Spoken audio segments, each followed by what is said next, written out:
30% затронутых проблем комиссия в этот район разбиралась по этому вопросу. Было выступление в средствах массовой информации. Вот. Очень приятно, что нашумевшая по всей стране тема. Все там складывалось еще начиная с зимы, когда у людей в подвалах вода стояла.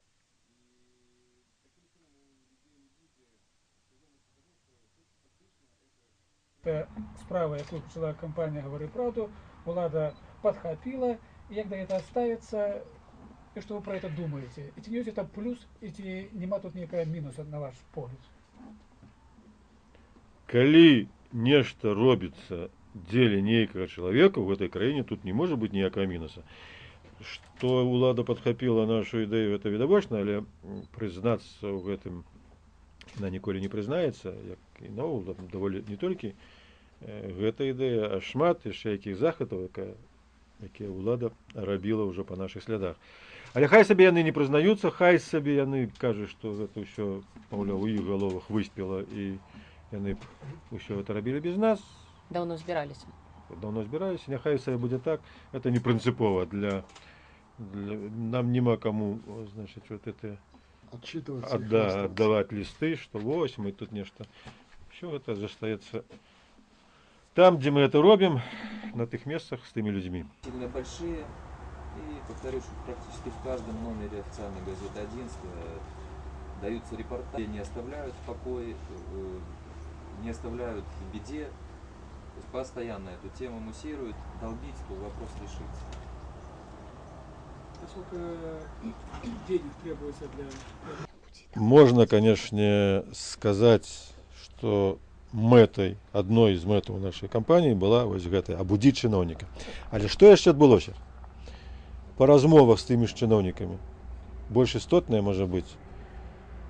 Ім самім вельмі абрыдла быць на нейкіх месцах і на гэтых месцах нічога не вырашаць.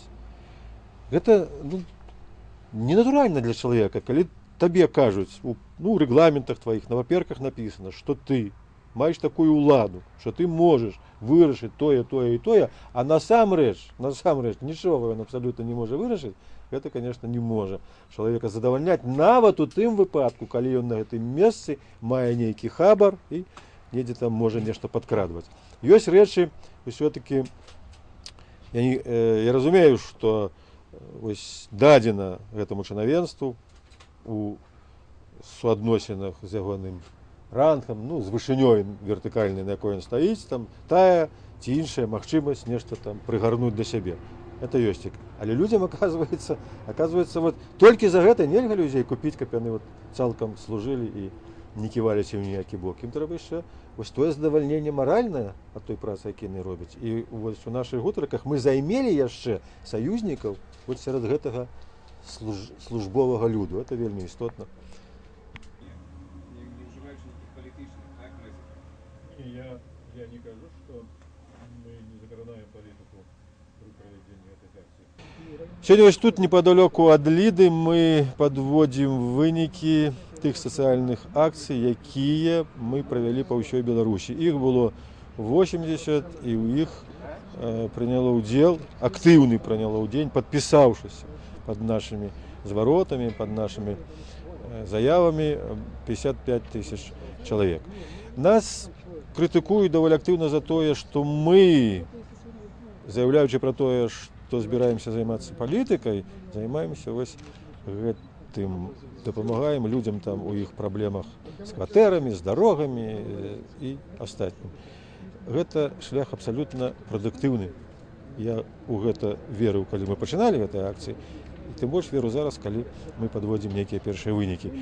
Як адбываецца? Чалавек ідзе з табой размаўляць толькі ў тым выпадку, калі ён зацікаўлены ў гэтай размове. Калі не, ён моўчкі слухае і адыходзіць. Дык вось праз зацікаўленасць у тым, што яму трэба зрабіць, мы выходзілі на тыя самыя праблемы, якія называюцца палітычнымі. Мы казалі ім, нягледзячы на тое, што разам з вамі мы вырашылі тут лакальную праблему, тую ці іншую. Гэта не вырашае праблемы цалкам, таму што ў іншым месцы ўзнікла абсолютно гэткая ж праблема. Значит, трэба вырашаць, што сістэму, структуру, сам падыход да вырашэння гэтых праблем. Значит, што трэба вырашаць уладу. І мы ім даводзілі, што тыя чыноўнікі, якія павінны былі б сёння з вами гэтыя праблемы вырашаць, не могуць вырашаць не толькі па той прычыне іх, што яны не хочуць гэта зрабіць. У іх няма для гэтага чаго паўнамоцтваў. Яны па сутнасці ніхто. Яны проста атрымліваюць зарплату, а па сутнасці пенсіі. Яны сядзяць і чакаюць, загадаюць ім нешта рабіць зверху ці не загадаюць. Зноў жа, што трэба рабіць? Мяняць структуру, мяняць сістэму. Такім чынам мы падводзім людзей да актыўнага ўдзелу у той самай галоўнай палітычнай акцыі, якая нас чакае ў прэзідэнцкіх выбарах у Беларусі. Як улада ўспрымае вашу дзейнасць? Наша дзейнасць уладамі ўспрымаецца, так мякка кажучы, неадназначна. Вось зараз мы едзем далей у Ліду, дзе мы дабіліся слуханняў па праблеме будаўніцтва новага завода, шкоднага для здароўя людзей, якія побач з ім жывуць, і нас там уже чакаюць, нам людзі ўжо паведавалі, і міліцыя, і камітэт дзяржбяспекі, карацей, уся вось гэта уладная каралеўская раць. Хутчэй за ўсё паспрабуюць нас затрымаць, сказаць, што машына наша украдзеная, ці мы там наркотыкі нейкія вазілі. Это ўжо 100 разоў было, ці гранатамёт для тэрарыстычных нейкіх акцый. Ну, нешта прыдумаюць.